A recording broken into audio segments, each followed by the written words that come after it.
And what changes would you like to see in our educational system? No standardized testing. Welcome to Teacher Talk. My name is Dale. I'm a retired teacher, and I've been interviewing teachers since 2016 about the state of the teaching profession. Lately, I've been concerned about the number of teachers on YouTube talking about why they're leaving the teaching profession. And these videos are getting a lot of views. One guy posted a video saying he was leaving the teaching profession after 7 years, and he already has 47,000 views. Another guy who left teaching after 18 years has over 150,000 views. Are there really that many teachers who are considering leaving the profession? I mean, really? As someone who made teaching my career, I find that really concerning. I mean, we get it. Teaching is hard. And then when you add unruly kids, unsupportive administrators and parents, and even politicians, teaching becomes even more difficult. Yet I have to believe that there are teachers out there who still love teaching and who still feel like they're in it for the long haul. I was hoping we could switch the conversation away from why I'm leaving the teaching profession to how can I stay in the teaching profession. Several years ago, we interviewed 15 world language teachers at a conference in Colorado, and we asked them what they thought about their profession. We asked them these 3 questions, and then we just listened. First, what is the best part about teaching? What do you love about it? Second, what is the most challenging thing about teaching? And third, what changes would you like to see happen in education? Being teachers ourselves, we expected some of the answers we got. But more than not, we were surprised by the wisdom we encountered from our colleagues. Our youngest interviewee was a young woman in her 6th year of teaching. The majority of those we interviewed that day had between 15 and 20 years of experience, but there were a few that actually had over 30 years in the classroom, and they still loved teaching. We learned something new from every single one of them, even the youngest one. So perhaps these veteran teachers will help you stay in the profession and help you remember why you became a teacher in the first place. It needs to be said here that these interviews happened pre-COVID. So I'm sure that some of the answers we received back then would have to be adjusted to reflect the changed world we now live in. I also want to say that we continued to interview teachers during the COVID years, via Zoom, obviously. The 2021 school year was exceptionally challenging for the teachers we talked to, as many of you already know. You can view some of those COVID interviews on my Teacher Talk channel. In this particular video, our esteemed teachers answer the question about what changes they'd like to see in education. Before we see what they had to say, what do you think? What would you like to see changed in education? I mean, think about it. Join the conversation. Leave a comment, subscribe, share this with someone who might benefit from it. Because at Teacher Talk, we believe that teachers should have a say about what happens in their classroom. And they can only do that if they have a voice. So join us. Add your voice. So let's get to it.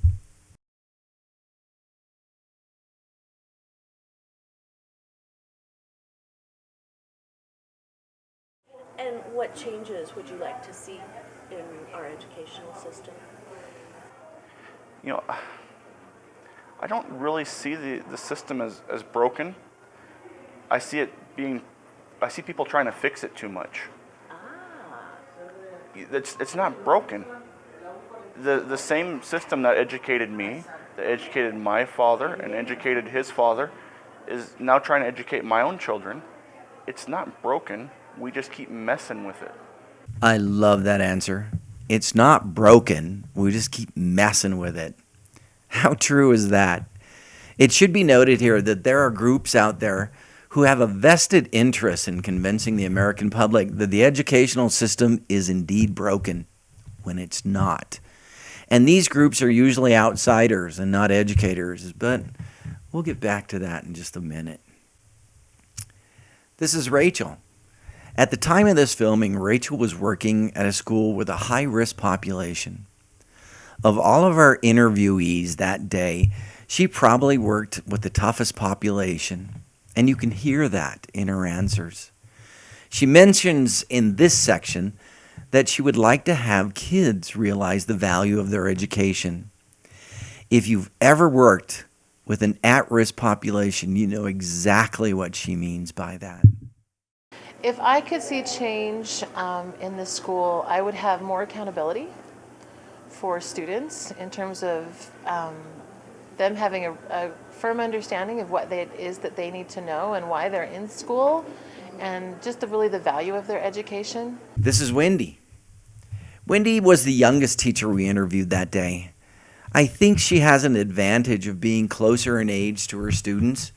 So what you'll hear is that she advocates for her students more than the other teachers we interviewed that day. But we really learned a lot from Wendy. I would like for students to have a bit more flexibility about what they want to study, because I feel like if they're more invested in it, that they'll do well, they'll do better. So I really hope that we'll continue to offer electives to students and bring back a lot of the electives that have been cut, because for me that's where I really found my passion, was when I discovered German. And if students don't have the opportunities to learn something different, they never know. They may never find themselves if they don't have the opportunities that we had. Yeah. This is Sarah. At the time of this filming, Sarah had about 20 years teaching experience. She talks about wanting to change classroom size. And I'm just wondering if anyone else watching this video has ever had 30 or 40 students in their classroom? Let us know in the comments. On a personal note, my biggest class ever was 38. 38 middle school students at the end of the day. And I had 30 desks. Needless to say, it wasn't an ideal situation. Oh gosh, that's a good question. I would say we just need to refocus on some of the basic things, like thinking about classroom size. I mean, it's all about money these days, and our classes are getting bigger and bigger and bigger. The last couple of years I've been very lucky to have like 22, 24 in my classes, and it is such a great class size, because the class can be too small too. And that is just such a good size. I have been so much more effective because I can actually take care of every single kid. When my classes are 36 freshmen in a class, there are a lot of kids who slip through the cracks, and I can't get around to them. I can't, call their parents and come and have them come in for tutoring. But when it's smaller, I can really do a better job taking care of kids. This is Bryce. I've known Bryce for years now. He's one of those teachers who actually walks the talk. He not only talks about needing better teaching materials, he develops them. In fact, I recently learned that Bryce is retired from the classroom after 30 years and is currently producing his own instructional materials full-time. So if you're a world language teacher, you might want to check out his stuff. I'll put a link in the description. Now, let's listen to what Bryce has to say about what he'd like to see changed in education. I would like to see, number one, teachers on these panels that make our high-stakes tests. We got people that have never taught, never learned anything about education, wouldn't know a good lesson from anything, telling us what to do and how to do it. I did some research about this and found an online article on a site called Chocolate for Teachers. The author of this blog wanted to know who wrote the Common Core standards. But more importantly, what qualifications did they have to write the standards? She looked over the list of Common Core authors and did not see one familiar name in public education. She wanted to know how many of them had experience working in general education or special education. She Googled the names from the authors list to see what teaching background they had.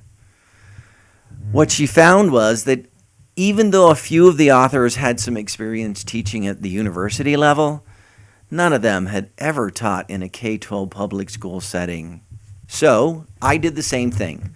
I randomly picked a name off that list, Marcy Ladd. As it turns out, Marcy Ladd has a master's degree in applied mathematics from Johns Hopkins University. Well, I can respect that. She has 3 years teaching experience as a math instructor at the college level, but she hasn't been in the classroom since 1995, and she has no K-12 teaching experience that I could find. Now, she's writing math standards. So it made me wonder, what makes her qualified to write standards for a population of students she has never worked with? Ever.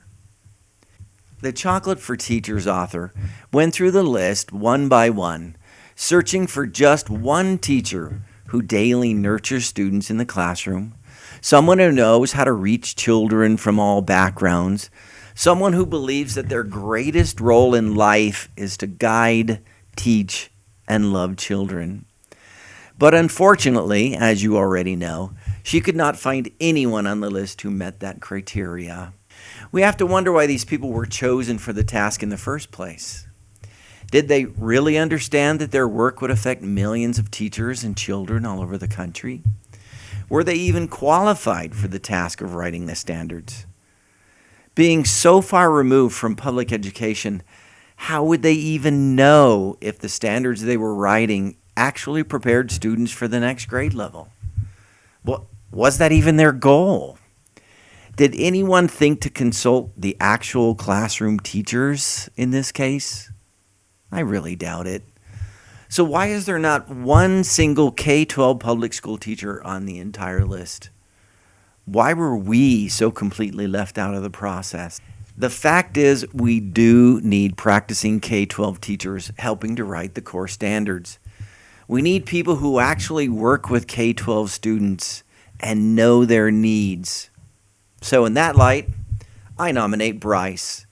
He's obviously more qualified than anyone else on the list to create standards that meet the needs of the students, because he spent 30 years working with these students on a daily basis.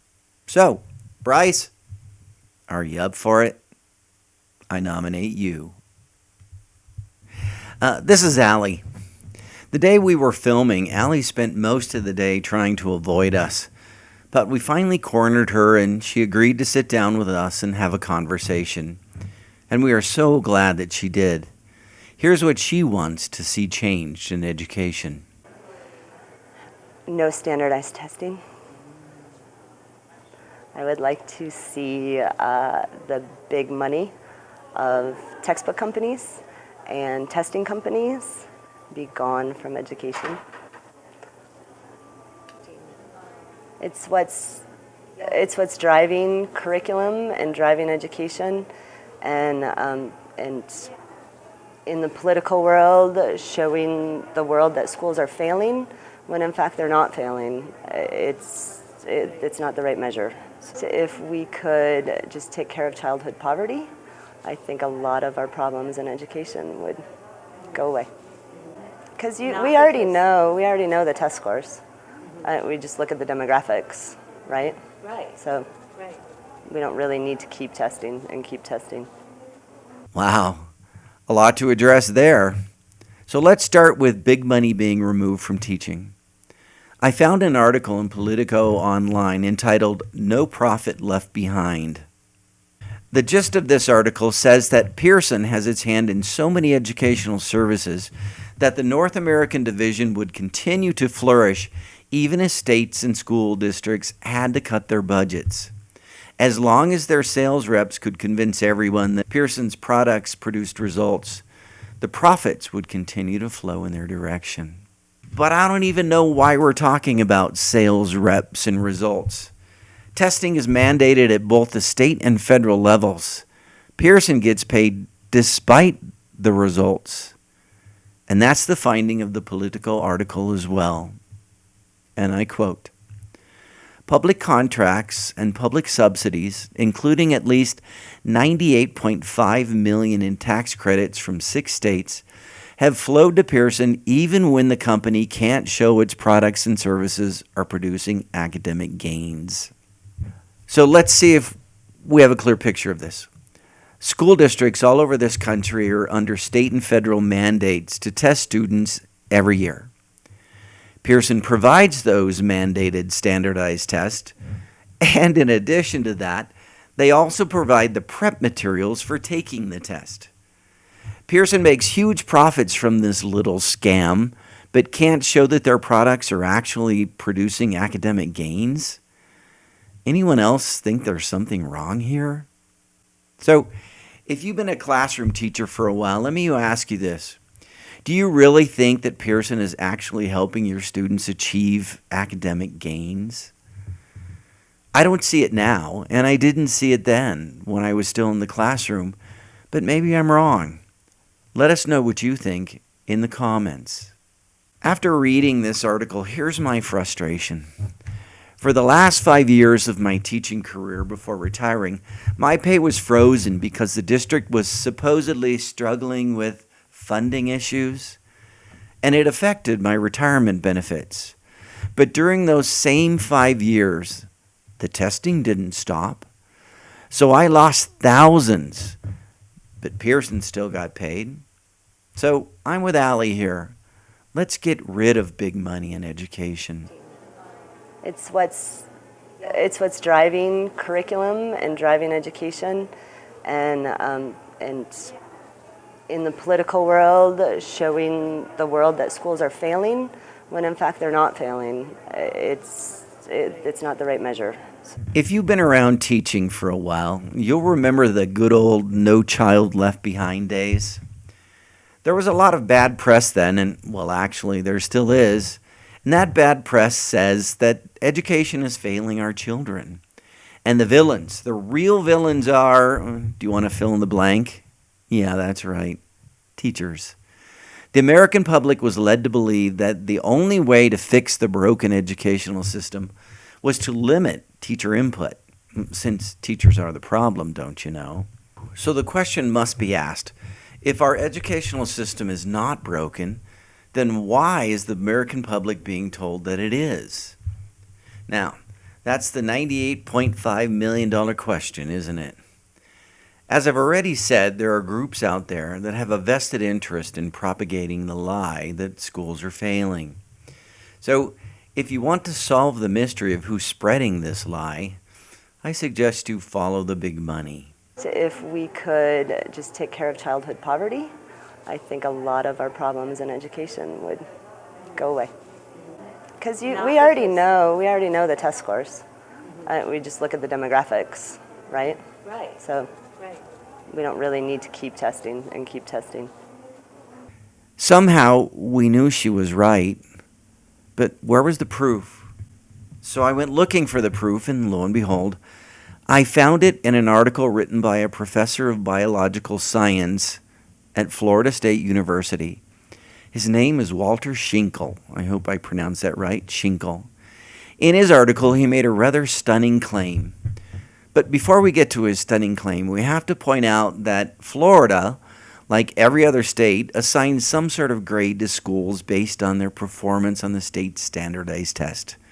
In Florida, it's called the Bush-Brogan School Accountability Report. Schinkel's claim was that even before the test was given, he could predict what grade each school in a random district would end up receiving on the Bush-Brogan report. And actually, I believe that he could have easily made that prediction on the first day of school. One of the districts he focused on had 33 schools. He claimed that he could predict each school's Bush-Brogan grade with 80% accuracy. That is, he would be wrong only 1 out of 5 times. Not only did he make such a bold statement, but he based his prediction on one and only one criterion. And if you're a veteran teacher, you already know what that criterion is. Go ahead, say it out loud. Yep, that's right, poverty. Schinkel proposed to simply classify schools by their affluence/poverty makeup based on the percentage of students on free and reduced lunch. He used 4 levels. First, very affluent, schools with less than 20% of their students on free and reduced lunch. Moderately affluent, from 21% to about 36%. Moderately poor, from 37% to about 64%. And very poor, above 65%. Next, he assigned a grade for each school based on their affluence or poverty. The most affluent schools get an A. The next group gets a B. Moderately poor schools get a C, with the poorest schools obviously getting a D. This table shows just how closely Schinkel's predicted grades based on poverty actually corresponded to those assigned by the Bush-Brogan report. You'll notice that as the percentage of students on free and reduced lunch increases, their performance on the state tests decreases. Schinkel's study was based on several school districts in Florida, but I believe the same result can be found in every school district nationwide. Schinkel writes, "Is this a fair or even sensible way to grade our schools? Only if you think poverty should be punished. Does the Bush-Brogan grade tell us anything new about a school's educational performance? Of course it does not. It tells us what proportion of the student body comes from poor families. In this system, both good and bad schools attain their status not through their efforts and expertise, but mostly through the good and bad fortune of having few or many children from poor families." Schinkel goes on to propose that we find a more equitable way to grade schools' success or failure based on something other than affluence or poverty. So let's listen to the words of Allie again. If we could just take care of childhood poverty, I think a lot of our problems in education would go away. Because we already know the test scores. We just look at the demographics, right? Right. So Right. we don't really need to keep testing and keep testing. Incredible insight, Allie. Thank you for sitting down with us. Here's my personal story. For a number of years in my teaching career, I worked at a high-poverty middle school. We would have met Schinkel's criterion for very poor schools because we had over 65% of our students on free and reduced lunch. At faculty meetings at the beginning of the school year, we were put into groups and told to answer this question: how can we get our students to perform better on the state tests? Looking back, we were simply asking the wrong question.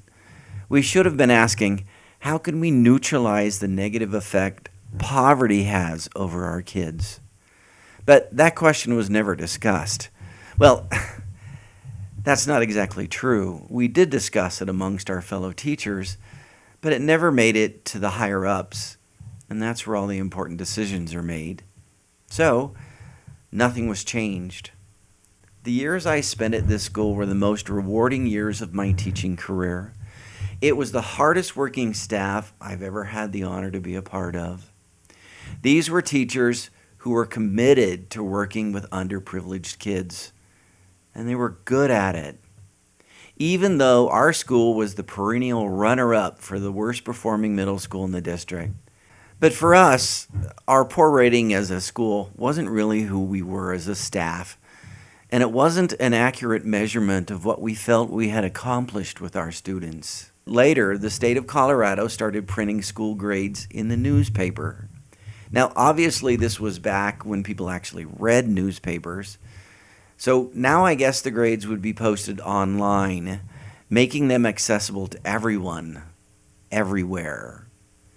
And then some genius, probably a politician, decided to use students' performance grades as a portion of our teacher evaluation, and eventually, even to determine our pay.